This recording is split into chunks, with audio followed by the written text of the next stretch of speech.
how can a teacher actually support the learning competencies of a child? We have close to around uh, 40 to 50 students in a class. You go to the government schools, it's probably 60 students in a class. Okay, and the teacher is left wondering, how can I personalize it? Basically, the tailored learning pathways is nothing but individualized learning plans. You set up individualized learning plans for every child.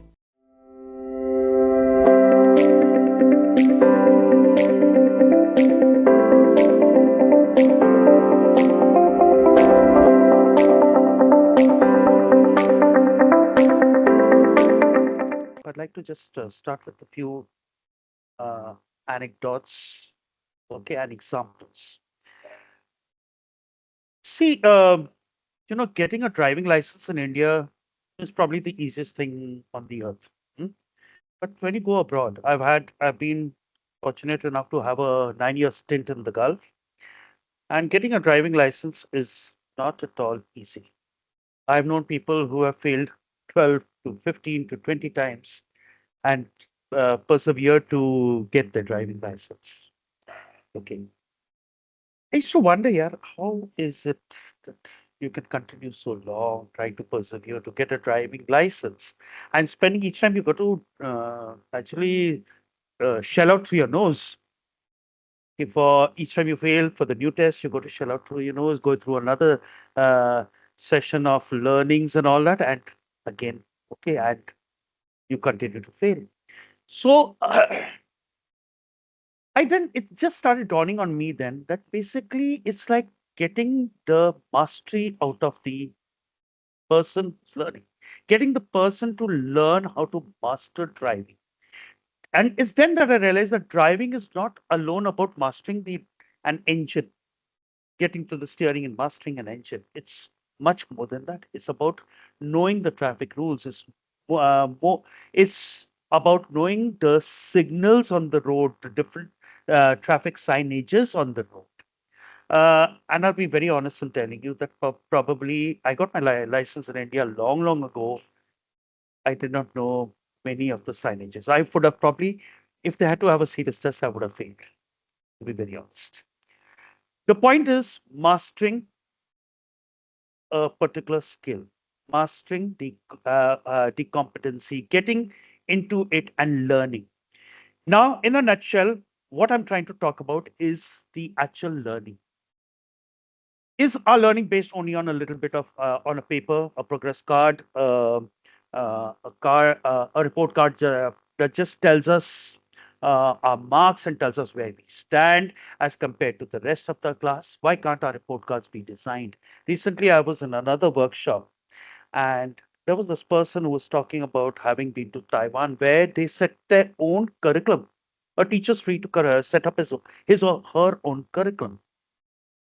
Okay. The point is that we are trying to look at a child learning, and an examination, a one-off test does not determine the learning. And this is what we are trying to talk about. How can a teacher actually support the learning competencies of a child? And my whole presentation today is going to be based on this. That's the topic: competency-based education, role of teachers in assessing, tracking, and supporting student progress. Okay. So from here, what exactly? The point is now, what exactly is the competency-based education? Ma'am, next, ma'am. Next slide, please. Okay, it's a system where students' progress is based on the mastery of specific skills or competencies. Focuses on skill mastery over traditional time-based learning. Now, time-based learning, what happens? Okay, next week you have a test of English.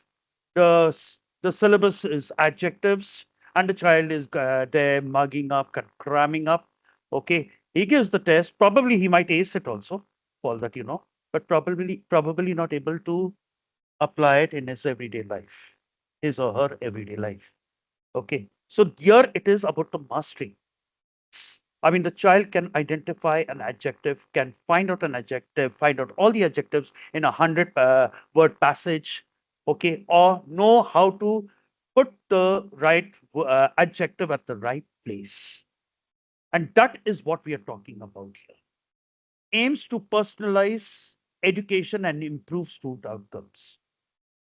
Now, this seems a very far fetched thing, personalized education, one to one education in a classroom. And we are very familiar, all of us educators are very, very familiar. In a classroom, we have close to around uh, 40 to 50 students in a class. You go to the government schools, it's probably 60 students in a class. Okay, and the teacher is left wondering, how can I personalize it? And this is what we're trying to talk about. Next, please. Next slide, please. Yeah. Now, the core principles of competency-based education, the core concepts here that we have to understand, the personalized learning, tailoring the learning paths. Not everyone learns the same way.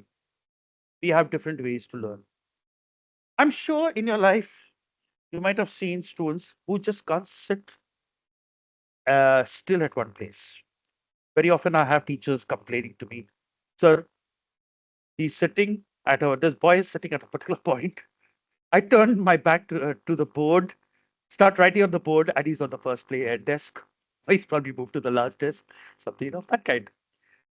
If you can actually understand, the boy is probably a kinesthetic learner. He wants to move around.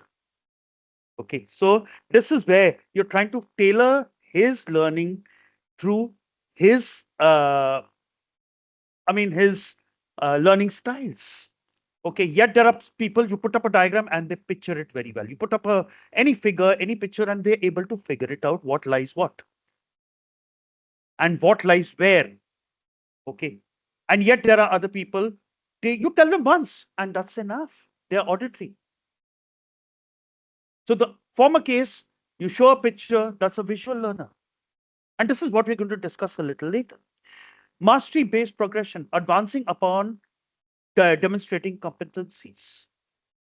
Mastering. The person who learned his driving on the 12th or the 15th attempt is not a bad driver. He probably has mastered it by now. He's mastered all the road signages. So he's not a bad driver at all. I mean, just because somebody failed a class, child failed a class, or failed at some point of time in life, does it make him bad? Does it make him a failure? Is it right to call him a failure or her a failure? We need to just master it in our own specific ways, our own ways, our own individual ways. And I am definitely different to everybody else. So often we find that we believe that our own children should follow our path. We forget that they are individuals. I'm talking about our own blood children. I mean, the children we bring into the world. We believe that they should follow our path. They should be what we were. We forget that they are different identities altogether. Uh, Competency-based education focuses on skills and outcomes over traditional grades. It's the outcomes that at the end the child has learned, has reached the level what you want the child to reach. Every child reaches the same level as an A plus student. An A plus student has reached the level probably earlier. Okay, and the underperformer, whom we normally like to call a failure, an underperformer, he's useless, she's useless, whatever, has probably reached that in the 20th attempt. So what happened? What's the big difference? Albert Einstein was also not a very successful student. There are so many people on this earth who have not been successful as students, but have actually prospered in life because they managed to master a certain skill of their own. Now, this is what we are trying to talk about over and over again. Next slide, please. I think this is looking a little bit small, but okay. This is the TLP, tailored learning pathways versus the mastery-based progression. In a nutshell, basically the tailored learning pathways is nothing but individualized learning plans You set up individualized lesson learning plans for every child. You know that there's a certain segment of children who are very, very good. They pick up in the first attempt. There's yet a certain segment of children who probably pick up in the, I mean, a little slower. Maybe it takes them 2 or 3 attempts. And yet there are some of them who will probably take much, much longer. Resourceful integration. What if we change our learning strategies a bit? Give them a book, tell them find the answer. And this is what exactly is happening now today in our case-based studies. Find the answer. Have we tried an open book test? Let's try the open book test. Some of my teachers, and I'm glad to say that, have started trying that. My own teachers in my own school have started doing that. Open book test. Find the answer. Reproduce it. Put it into your own words. Give them an application based question and let them find the answer. An open book test. Learning, learner centricity. Okay, it considers your prior knowledge, learning styles, the VARK. What does the VARK stand for? Can anyone tell me, please? Maybe Nicey ma'am, you can unmute them and tell me, and they can probably speak up. Whoever wants to speak, of course. Is there anyone there? Yeah, they can put it up in the chat box. Okay, you can put it up in your chat box. What does the VARK stand for? I don't see anything yet. Okay, anyway. Okay. Okay. The VARK. Visual, as I told you, somebody learns from a picture. Audio, some people tell them once and they pick up. Okay, reading and writing, kinesthetic. Some people read and sits there. It's there in the mind. Just today, I had an experience of a particular teacher. I won't elaborate too much, but today a teacher was just mentioning that took her about 2 or 3 times to understand a particular instruction. Nothing wrong. She wanted to master it. She wanted to understand clearly. She didn't want any confusion. She didn't want to make a mistake. So what's wrong? Should I call her a dodo? No, definitely not.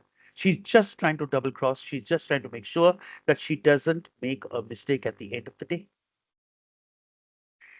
I'll request Nicey ma'am, if you could there's this little link, if it could be copied and probably put up for all the attendees here, they could probably find out for themselves what kind of learning styles they have. Nicey ma'am, is it possible, Nicey ma'am? Yes, yes, sir, we can do it.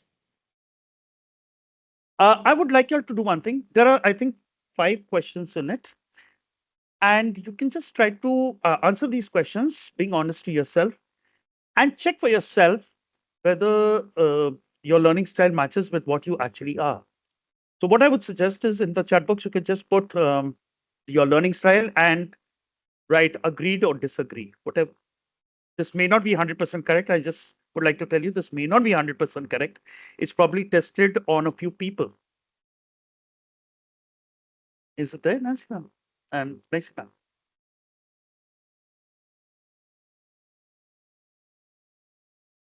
Or should I try to copy it?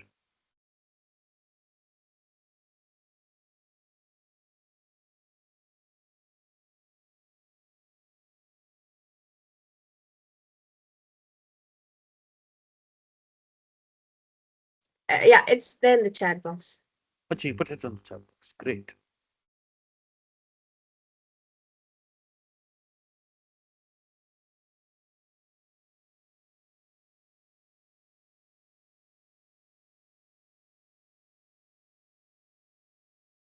But sir, it's not opening. It's some error in it. Is it? Or maybe you can do one thing. You can just try to copy it in another window and just see. Actually, it's a chat GPT one. So Yeah. AI tool. Okay, so maybe you all can try it, or maybe try it at some later stage to find out.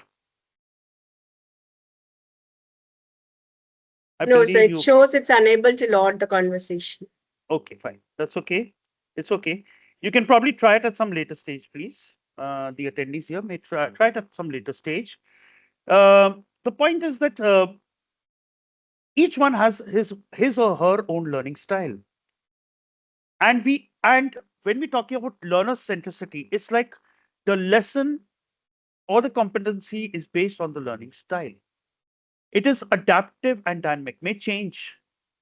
I mean, you know, there's something called the formative assessments, and the formative assessment is actually something that tells the teacher concerned there that this lesson didn't go up well with a certain segment of children, so I need to change my strategies. And he or she, the teacher concerned, changes the strategies, does the formative, that okay, now I'm choosing a different path altogether for the children to learn in a different way. So basically that's where it becomes more adaptive. The mastery based progression is helping children master. Now, a child wants to uh, master a particular topic, particular uh, part of the lesson, or a particular subject, or something. This is where the mastery, he's interested in mastering it up. Okay, so what does the thing? What is required? It should be very student centered. The lesson should be very student centered. It should be very personalized and should build on itself. Okay, today you've done this, tomorrow climb up to you. After that, climb up to the third stage, fourth stage, fifth stage, and so on. Go one step at a time. A child who's just learning English language, let's imagine, will need to probably know the very basics of grammar, the noun, the verb, the adjective, the adverb. The child will probably have to proceed one step at a time. I'm not an English teacher. The English teachers will tell you the sequence in a better way. Okay, but I think that's what mastery is all about, helping the child master a language in a step by step method. It should be very flexible, allows the teacher and students to, like, gauge for themselves what's right and what's not, and prepares students for the future. Mastery prepares students for the future. The skill, language itself is a skill. Computer programming, okay, help the child prepare for the future, that in the future I can use this in which way. Next, please.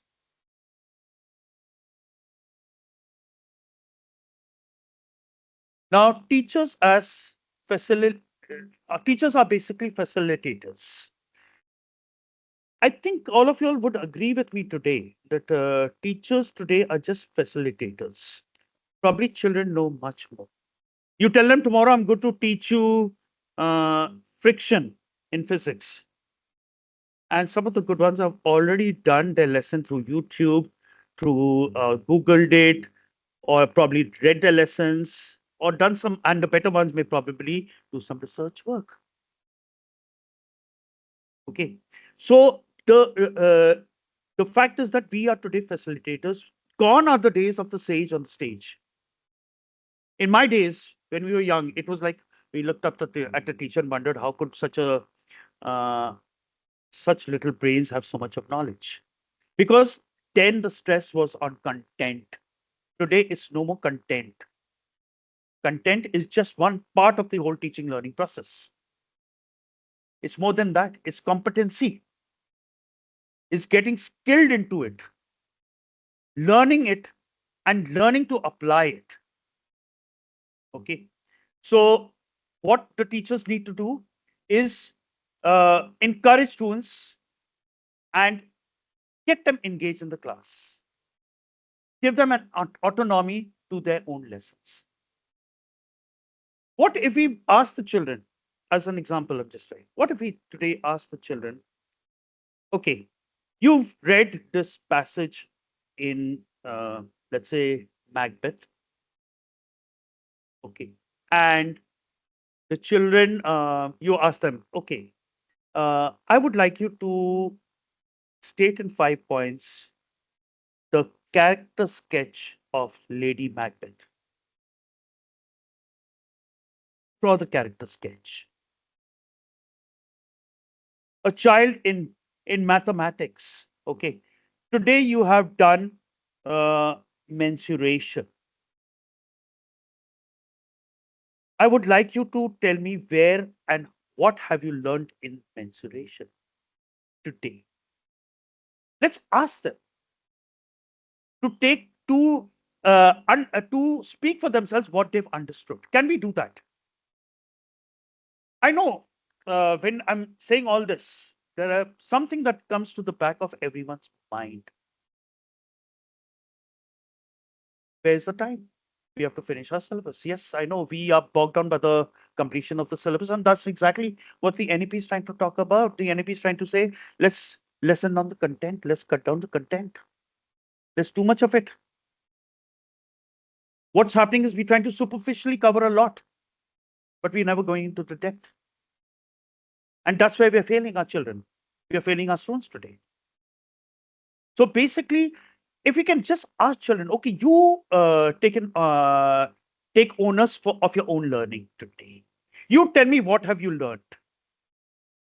At the end of the lesson, just tell them, okay, you tell me today what have you uh, picked up today, what have you understood today, what have you, where can you apply this? Even if you can tell them, okay, where can I apply this? Even if they can explain that to you, that's, I think, half your battles are over. Now, what happens is here, again, the role of the teachers is to be in constant touch with the parents, the counselors, the peers to create a network of support for the learner. There are times when children are uh, stressed out. They are not exactly focusing on the lessons. They are kind of distracted. Now there could be various other factors. It's useless trying to delve into all of it. But the fact is that where can we give them support? Where we can try to understand. I've had this student in the lower KG, and this boy is hyperactive. He goes around beating children up. He goes around damaging, tearing books. He's hyperactive. I devised a strategy, and uh, the strategy seems to be working as of now. It's a little early though, but we devised a strategy along with the coordinator, the primary coordinator. We devised a strategy. What we did is we told the sports teacher, take this boy in the zero period, keep him down, and give him some activities to do, physical activities, drain him out of his energy. It's seeming to work to some extent that at least he's a little more focused on the class. He's intelligent. He's pretty intelligent, but the problem lies elsewhere. He's hyperactive, and probably in Delhi, where houses are very claustrophobic. Okay, you're living in flats and small apartments. Okay, he doesn't have enough to vent his energy out. So basically, it's like giving a support to the student through. In this case, we got him the support through the physical education teacher, who comes reporting back that he's highly energetic. The physical education teacher actually told us that he's very, very energetic.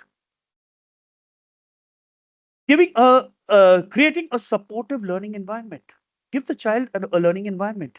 Give him books in his hands. Tell him, okay, find the answer. Find out your ways of how you can answer these questions. Assessing, tracking. What does a teacher need to do is to assess and track and provide actionable feedback to the child. Okay, now this is where you need improvement. You are getting better here. Okay, this is what is competency based education all about and the teacher's role in it. Ma'am, you can go ahead, ma'am. Next slide, please, ma'am. Now, assessing student competencies through quizzes, through diagnostic worksheets and projects, and provide a regular feedback. Now, this is what formative assessments are supposed to be. Formative assessment is just not the unit test. Formative assessment is not about the class test alone. Okay. What happens is in most of our tests, it's like we go by one simple paradigm, one size fits all. So a small little boy, a small little girl is literally made to wear the blazer of a boy who's probably 2 grades above her. We have to change that paradigm. We have to shift it. Has long uh, tried to shift this paradigm. No, it's not correct. It's not one size fits all. It's the right size for all. Summative assessments, evaluating overall competency. Okay, I'm sorry. I think I missed something in the first. Formative assessments, quizzes. Just ask small little quizzes in your lessons, right? As an entry level ticket or as an exit level ticket. That is at the starting of the lesson to find out exactly how much does the child. Small quizzes. Okay, find the adjective here, find the verb here. Let them just find it out. Find the difference between this term and this term. Okay, the quiz, simple diagnostic worksheets. What are diagnostic worksheets? We'll come to that. I'll give you some examples. I'll show you some examples over here. Diagnostic worksheets is like to find out where the child stands today, after my lesson or before my lesson. Where does the child stand at the beginning of the lesson? Okay, that's what diagnostic worksheets are all about. And provide regular feedback to the child. If the child is too small, maybe the parent a regular feedback from time to time that this is where the child now stands. The child has moved from year to year. Invariably, what happens is in a PTM, we have parents coming to tell us that my child is there only, my child is still not doing well in the subject. They're not looking at the most important thing that the child. I think all of y'all would agree with one thing that I'm saying today. For the in the primary school, a child literally during the lockdown lost 2 years of education. They are behind by 2 years. Now, how to get them back? A child in class one is not able to read or to write. He's not able to frame a sentence, a small little sentence. My name is Ashley Fernandez. He's not able to frame it. My name is Sanjay. My name is something. He's not able to frame these. He's not able to write it out. So basically, this is a diagnostic in itself. Before you ask him to start writing question and answers from the chapter in class one, you better first give him a few basic questions. What is my name? What is my mother's name? What is my father's name? What is my best friend's name? What is my pet's name? Okay, if what is the color of my hair? If the child, he or she can write down some basic things. Okay, so we know that the child stands at what level. If the child can't write that, it's useless. You trying to make him write down the question and answers of a chapter. He or she is not going to reach any results. Trust me for that. Projects, classes 3, 4, 5, and upwards. Small projects. Give them small projects.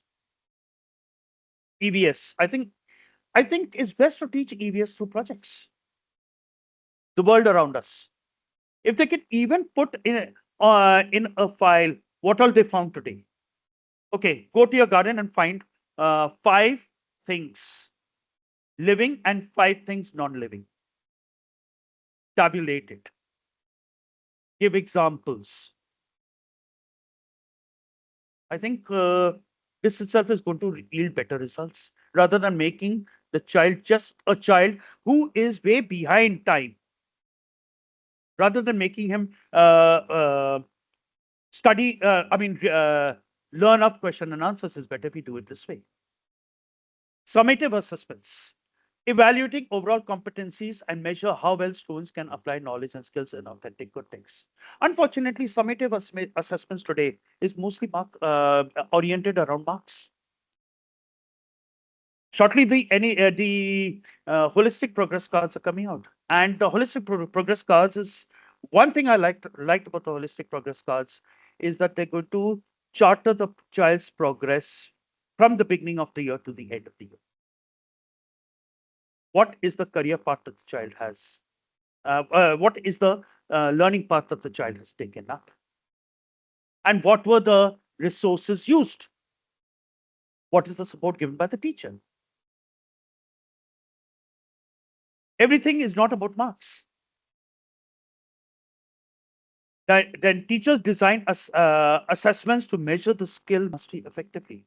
Teachers should design simple assessments. Okay, you will do this. Uh, X will do this assessment, Y will do this assessment, Z will do this assessment. I'm going to come to this a little later on. Okay, but the fact is this, that when you know a child, it's like, uh, I remember in my BEd classes, we were talking about making of a question paper. And I remember this professor, a wonderful person, he's no more now, but putting it very simply, he said, remember, you're asking the child something he knows, not what he does not know. You ask a child who was Akbar. He said, I don't know. Then you ask him, okay, well, say something about Akbar's policy of religious tolerance. He damned. When he doesn't know who's Akbar, what's he going to answer your second question? So the point is, we have to get down to make him understand, read, research who was Akbar and what did he do.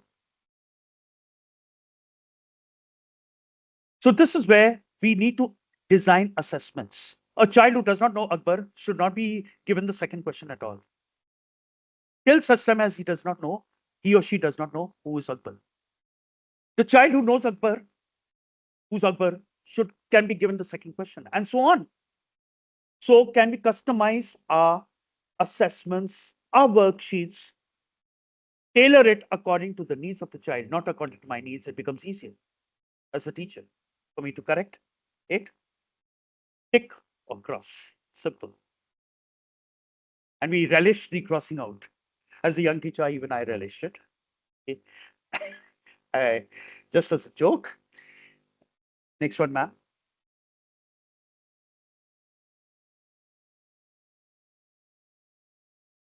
Now here's a little quiz. Ma'am, the audio, please. There's an audio here, ma'am.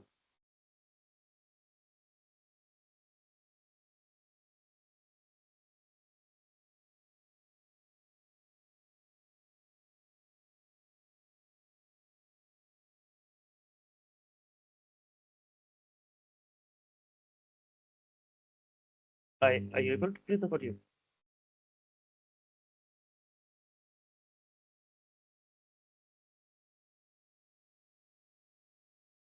Nicely, ma'am. Are you able to play the audio?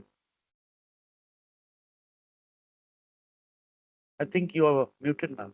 One sec, sir. One sec. The video is there. There's an audio also coming.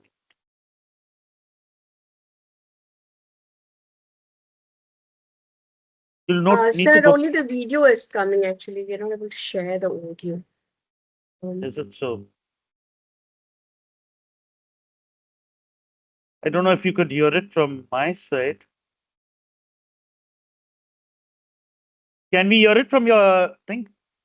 Nicely, ma'am. Can you hear it there? At No, least. sir. Oh, okay. Chalo. Never mind. We'll try to just I'll try to explain step by step. Okay. Ma'am, just go back a little bit in the slide itself. Go back a little bit, ma'am. Go back a little bit, ma'am. A little more. Yeah, okay. Let's say this is grade 3 mathematics. Now you would like to know where the child stands. So this could be an entry level ticket to see if the child can answer very basic questions on place value and uh, the and to add and subtract. Ma'am, you can start it, ma'am. You can start the meeting.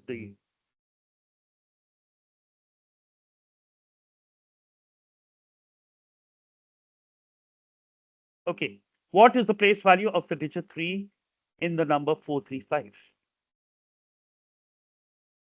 I think we all have the answers. Not very tough. The answer is tens. The place value is tens. Next, we'll go.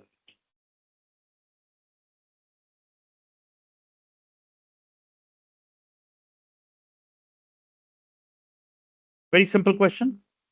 I think all of us will answer it almost immediately.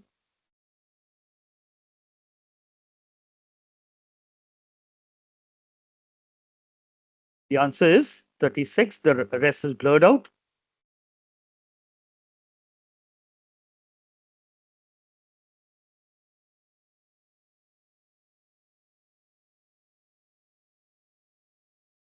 Now here, the value of the digit,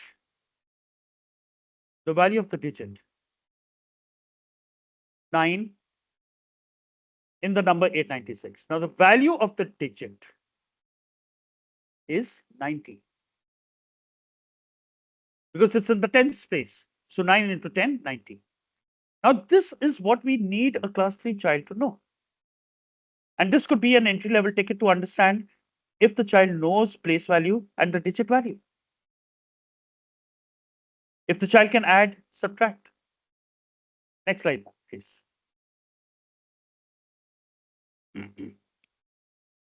A literacy diagnostic worksheet. Simple literacy diagnostic worksheet. A chapter summary in the smaller classes. A book summary. And this can be very well done by a librarian in school. A child comes subscribing a book for a week. Normally, that's how it is done. The child takes it home, reads it, comes back, and is asked to write now. Now you write a book summary. And the book summary should not be something that's given at the back of the book. Make a character sketch of a particular character. Far from the maddening crowd. Right? Make a character sketch of Gabriel Oak. The story. Write the storyline of the story Hansel and Gretel. I think everyone has read it. It's about the brother sister pair, okay, who managed to get themselves lost once too often. So that's the storyline of Hansel and Gretel. If the child can write this, the child, you understand that the child can read and comprehend. There's a competency not only about reading but about comprehending it. Next one. Next slide.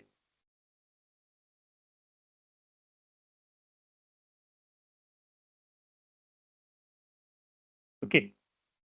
Write the missing numbers in the sequence 6 10 14. The missing numbers. I think that's quite simple, and I'm sure each one will answer that quite well. Okay, so the answer is obviously 6, 8, 10, 12, and 14. Emma has 3 apples. She buys 4 more. 2 apples are rotten. How many does she have now? So you need to add 3 and to 4 and then take out 2 from it. So Emma would have then 5 apples with her. What is the perimeter of a rectangle with sides 4 centimeter and 6 centimeter? You just add it and double it. Twice the length plus the breadth.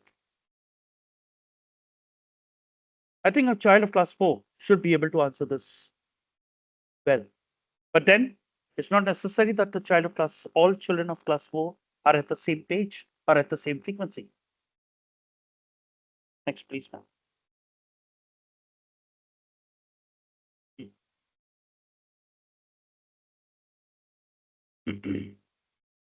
Rubrics and checklists for clarity.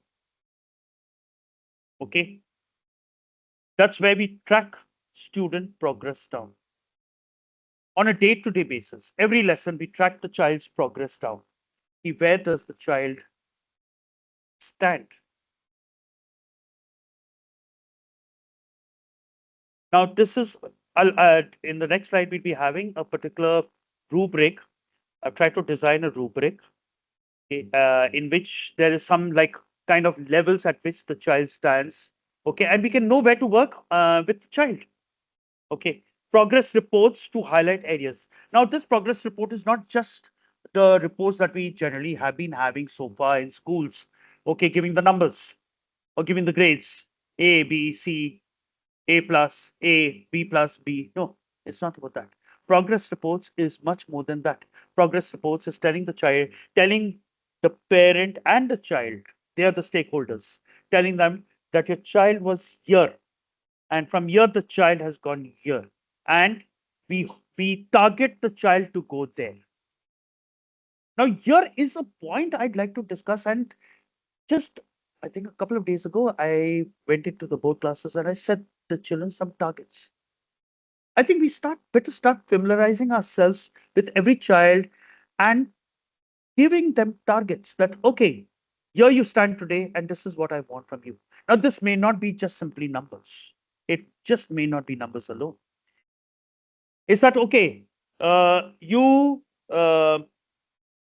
Sheetal, have not been able to answer any of the numericals in physics.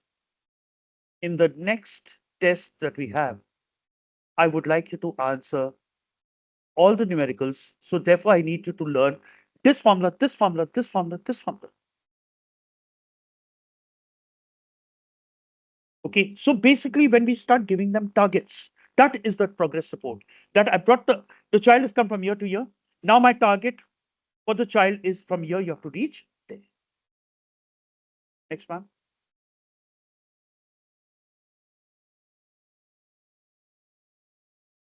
To be can be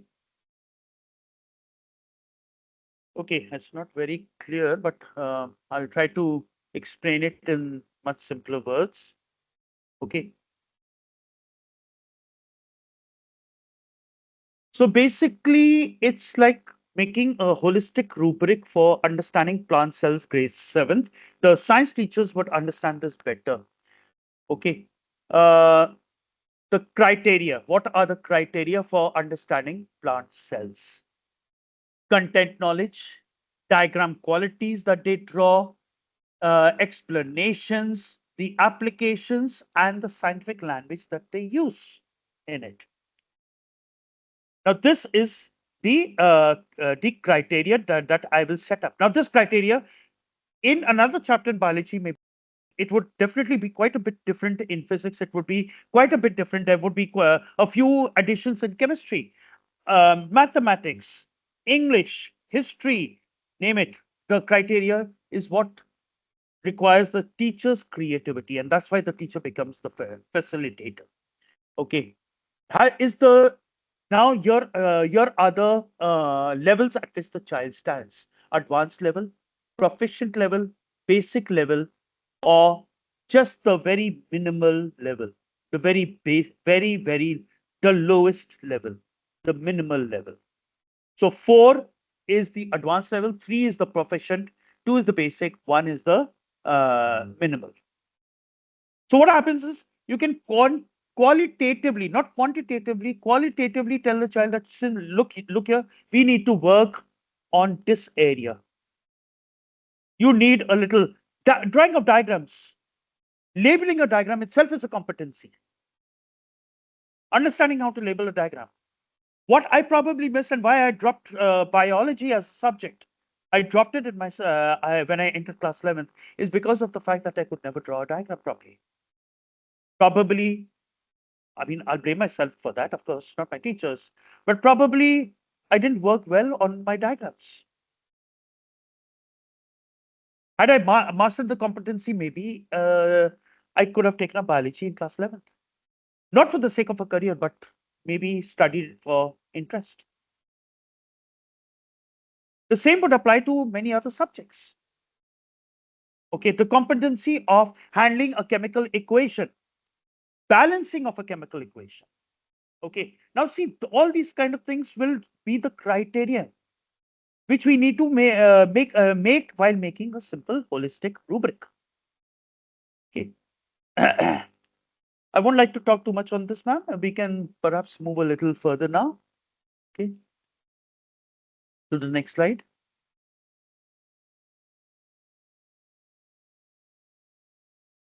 Now, here is the most important thing.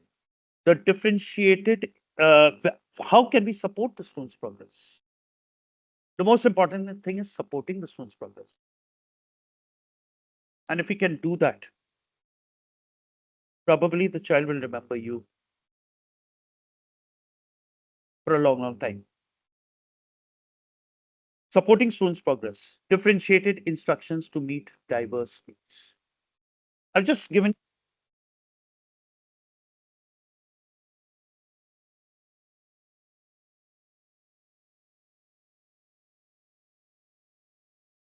So we can't hear you.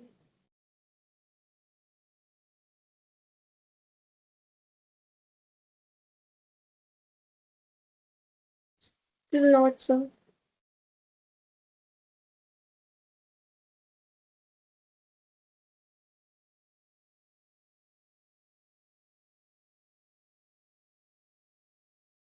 Not yet.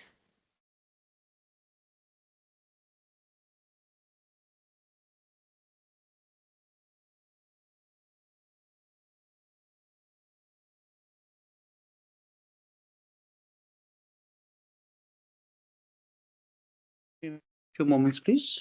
Yeah, now it's fine. Can you hear me now? Yes, sir. Yes. You can hear me? Yes, yes. Okay. Fine.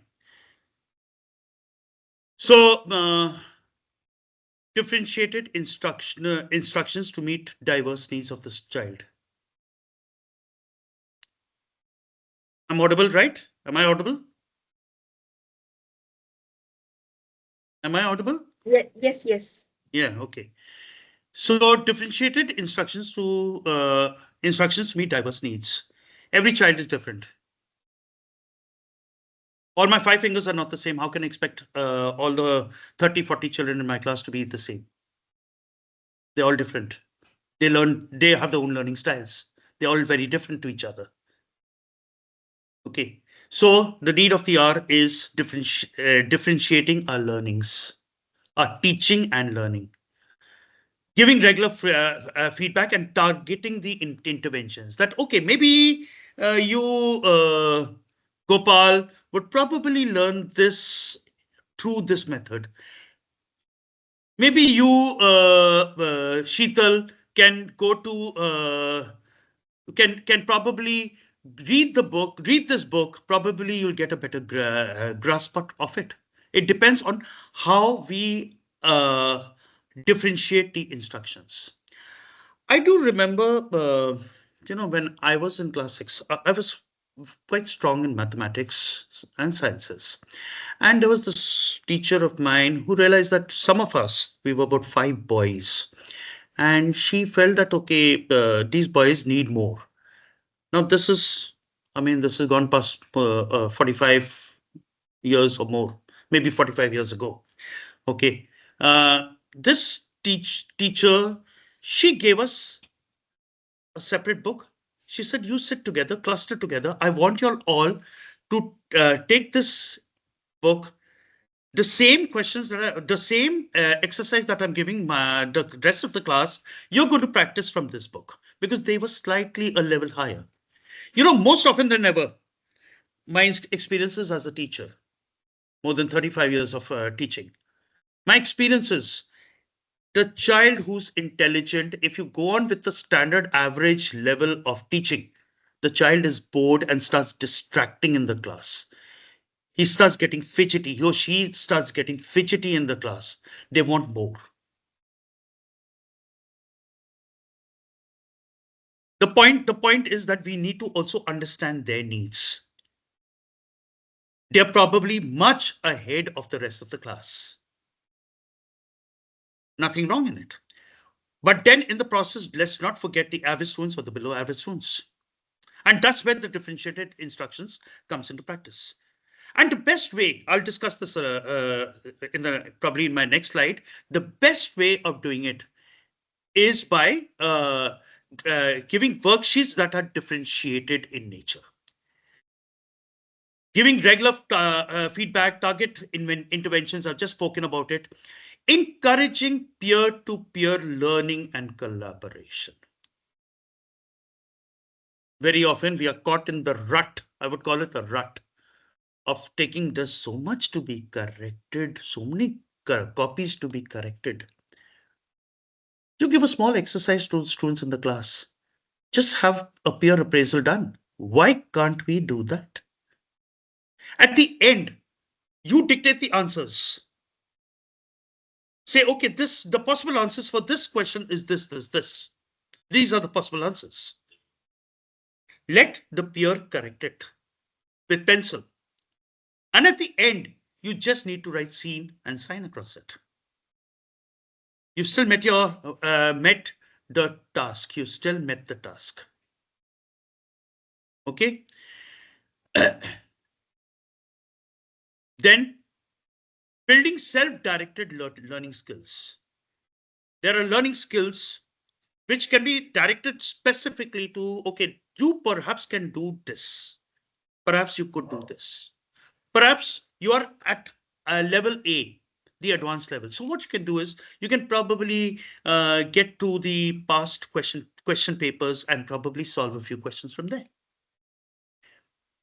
Maybe you could go to the highest order of the Bloom's taxonomy, okay, and do questions related to Bloom's taxonomy, synthesizing, which is probably the other end of the HOTS questions. Next slide, ma'am, please.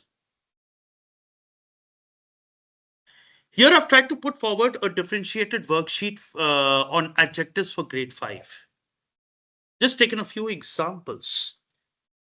A child who is at the foundational level is still struggling with adjectives. Let me also, my dear friends over here, let me also tell you one thing. That just because a child struggled with one particular lesson, it doesn't mean to say the child will be struggling all his or her life, or will be struggling in the lesson throughout. Let's not make these kind of conclusions at all. Okay, so differentiated worksheets on adjectives for grade 5, level 1, foundational instructions. Identify the adjectives in each sentence and circle them. The simplest that we can do. Tell them to just identify it. Okay, here are two examples. The tall tree swayed in the gentle wind. She wore a bright dress to the party. There's a challenge here. Write 3 sentences. After this, give them a challenge. Write 3 sentences of your own and underline the adjectives. Now, come on, you write this sentences, 3 sentences, and you underline or circle the adjectives. That's a challenge you're throwing the child. And this can very well be done in the same classroom. Level 2, intermediate level. The child is on an average scale, okay? And he needs to master up adjectives, okay? Fill in the blanks with suitable adjectives from the box below. So there's a box, small, colorful, shiny, kind, tasty. Okay, there are 2 sentences that are given over here. Of course, you are definitely going to be framing much more than that. The dashed butterfly landed on the flower. Okay, she received a dash gift from her friend. You fill in the adjectives. The challenge here, rewrite each sentence and add a second adjective to make the description more detailed.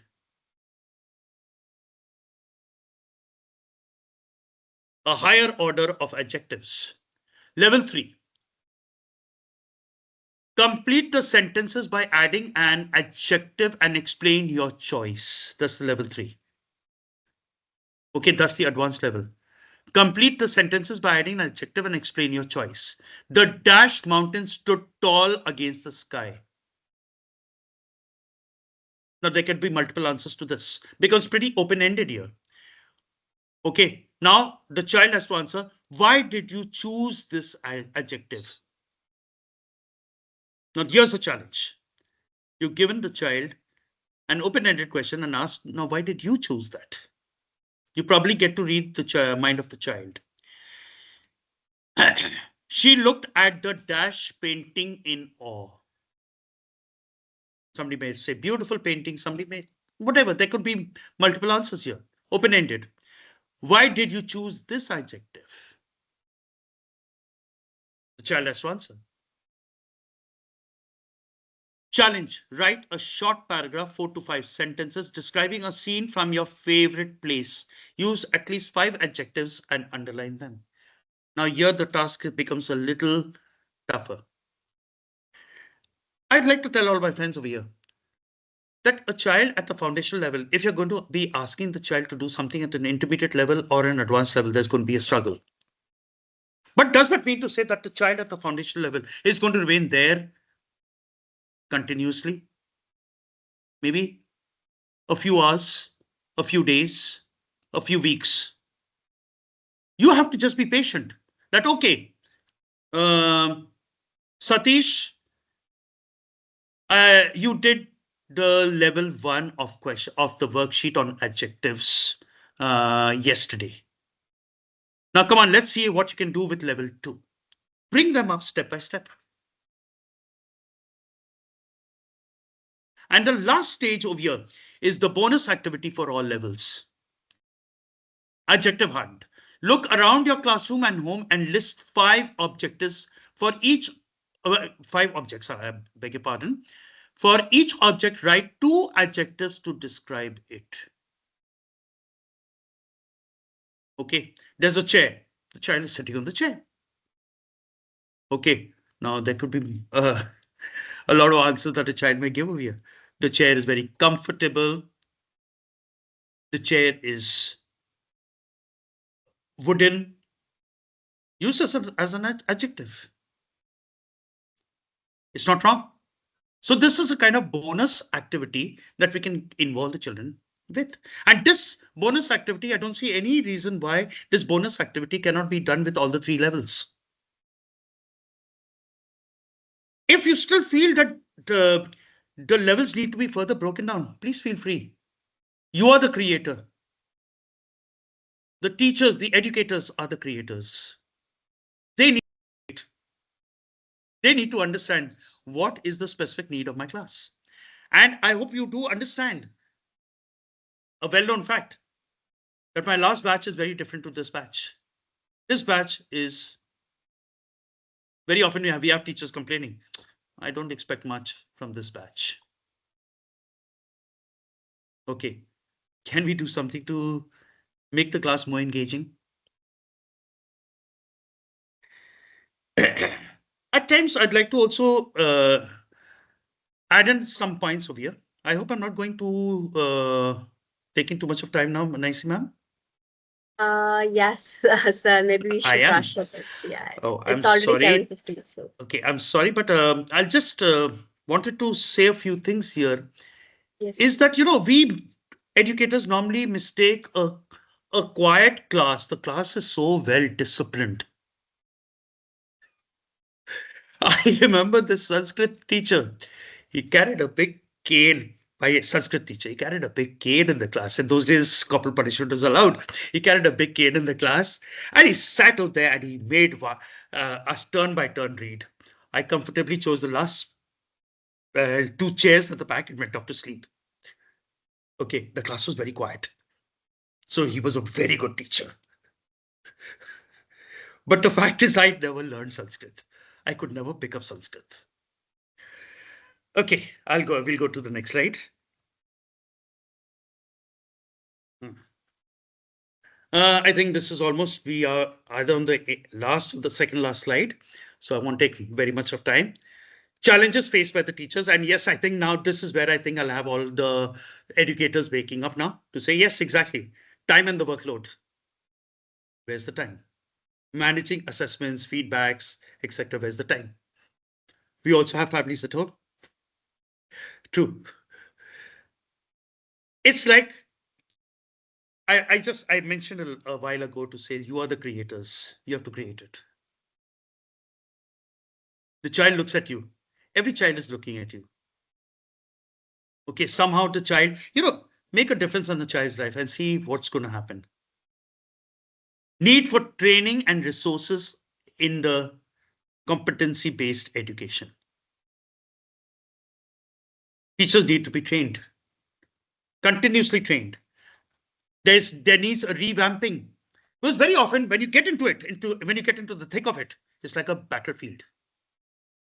And then you realize that, okay, I still need to learn a little more of how to come. And every child is different. So here's a different child. I've not encountered such a child in my life. Now, there are teachers who say, tell me, probably a teacher who's 55 years of age is saying, in my life of 30 years of experience, teaching experience, I've never seen a child of this kind. That's the challenge. And you're the creator. You've got to change it. Resistance to change from traditional models. I'm afraid this is something where redundancy comes into the teachers, into the educators. We become redundant. At this point of time, I'd like to just take another minute or so to tell you the Gurukul form of education, and I'm sure I have a lot of friends over here who would agree with me about this. The Gurukul form of education was very open ended, was open minded. The child was taken onto the field and taught. The child was taken into a garden and taught. The children were taken into a garden and taught. Okay. This traditional model, chalk and talk. I go blah, blah, blah, blah, blah. From the first minute to the last minute, bell rings, put the chalk down, walk out. That's my hands and walk out. Better still, some of the richer schools with a marker, okay, they go, tuck, tuck, tuck, come back. Very happy. I've taught my lessons today. What kind of learning has happened? Has the learning actually happened? Next slide, please, ma'am.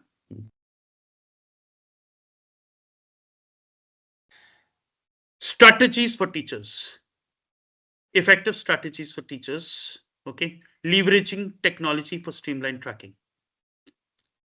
Sometimes a child who's not getting the grip of it can be probably taken to the audiovisual room. You can play an audiovisual video to make the child understand.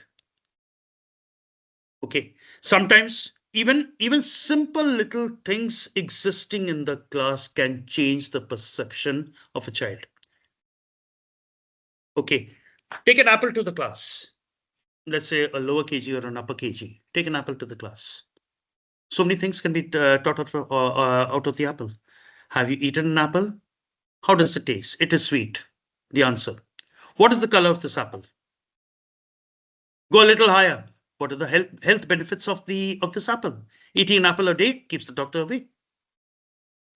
So simple, even the technology can be in the most simplest of manners. Collaborating with colleagues to ensure consistency. Now, see, this is where I think co-teachers, rather than trying to battle it out who's the better teacher, it's like let's learn from each other. And the faster we do this, the better it will be for us all. And for this, we need to understand best practices. I better still suggest that schools better form a consortium with each other. Schools in the neighborhood form a consortium with each other. Invite teachers from one school. Okay, we did a particular lesson on India's landscape. Would you like to come and see the TLMs we have used? Would you come and see see the technology that we have adopted here? And of course, teachers, the biggest strategy is to never forego ongoing professional development. All this is professional development and never forego it. You continue to learn up to your deathbed. Learning starts from the mother's womb and ends perhaps at the deathbed. Okay. Think that's perhaps the last slide, if I'm not mistaken. And at the end, CBE, the competency-based education, is all about mastering skills and make it student-centric, not teacher-centric. Teachers critically analyze every child, just not, okay, this child needs If the child is weak in studies, where is he weak? Can the teacher identify that? That's the important thing. Emphasizing long-term benefits for education and career success. If the child can proceed in his way of mastering competencies, the child is going to go a long, long way and is going to thank you for that. You'll probably be a teacher revered, not just loved.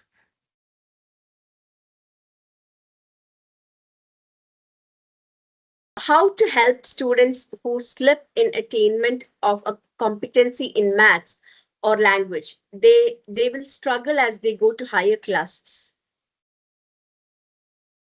Well, I think we had spoken about it when I shared the diagnostic worksheets. It's like, we have the level 1, the level 2, the level 3. Okay. So if every chapter, if we can just make these little diagnostic worksheets, see, teachers, educators, all my friends here, let me just tell you one thing. Basically, we are doing this all the time. We are making worksheets for the children. Why can't we uh, segregate it or put it into different levels so that one child graduates from level 1 to level 2 to level 3? Obviously, a very good student will finish level 1 and level 2 very fast and probably reach level 3 in no time. Okay, the point is, at the end, it's my duty. That's what competency is all about. The person who asked for the question, I didn't see the question here. Anyway, the person who's asked the question, that's what competency is all about. Making the child master the lesson before the child goes up. It's not about the marks. The child might have just got a poor 40%. I won't be wrong in saying one thing, that probably I'm a physics teacher, and I probably learned more of physics when I was teaching because I had to get into the depth of the subject. So I probably learned more physics when I was teaching. Sometimes don't hesitate. Sometimes ask a child in the class, peer learning. Ask a child in the class, did you understand? Come, you explain. For the physics teachers over here, the science teachers over here, I don't never hesitate in giving this example. Till I was in class 10th, I never realized why is a voltmeter connected in parallel in a circuit, and why is an ammeter connected in series in a circuit. I think the science teachers would understand what I mean by this. Okay, so adopt your strategies, but ensure the learning is happening with all. See, teaching everyone, all of you all, I presume, very good teachers. Is the learning actually happening with each and every student of yours? And this is where I'm referring to you all as creators. Each one of us is a creator. We have created an eco space for our students, and we need to do that continuously. Thank you, sir, for that. We have another question as so you mentioned about peer-to-peer learning. It might be a good option for weaker students, but is it encouraged in our schools? It depends on whether you want to encourage it.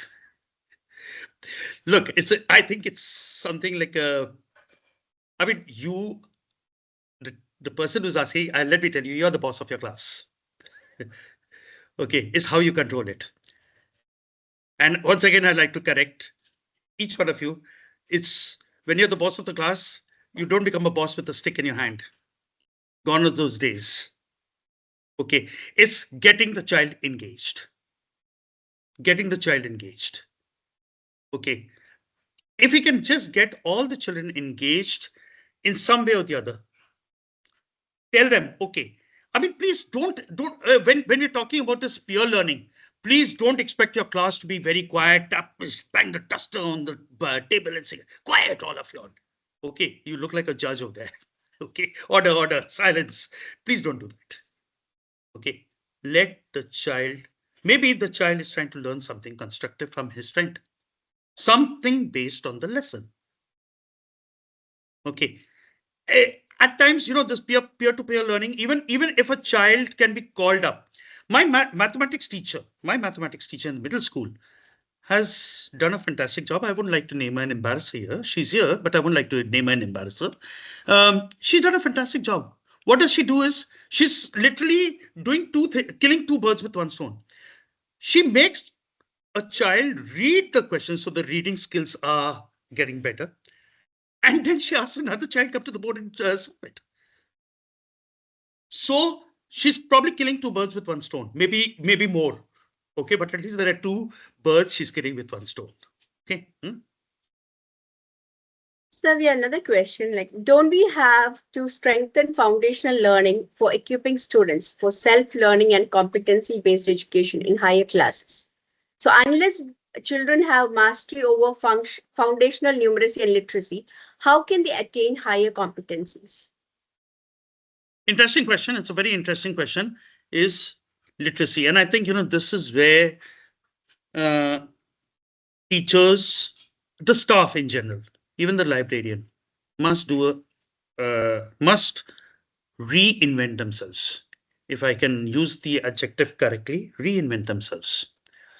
Start small. Reading. One reads, one understands. Simple literacy. Reading and understanding comprehending what is happening. Now that can be in any language, please. I wouldn't like to just be specific about English alone. It can be any language. Okay. And I think you'll have to agree with me that language happens to be a skill. If you can master one language, you probably will master many more. Okay. So when we talk of literacy, it's about reading and understanding. This maths teacher has probably, as I said, killing two birds with one stone is also the literacy part of it. Okay. And the numeracy. Okay. Both covered together. The numeracy. Okay. If a child can simply put numbers together, can understand that if I can run up 4 stairs, okay, and repeat that process 4 times over, I have actually run up 16 stairs. Okay, that's also numeracy in its very, very elementary form. If a child can be taught that I want 4 dozen bananas, and if a child can relate, 4 dozen means 48. Okay, so we need to, yes, the person who's asked this question has rightfully asked, and it's a very intelligent question, I'd call it, is that, and this is what NEP is talking about, foundational literacy and numeracy. Okay. A child should be able to at least do this at a very basic level. Let's not talk big. Let's not give him questions from the textbook. If the child can do very basic things of this kind, it's great. You've probably done a great job.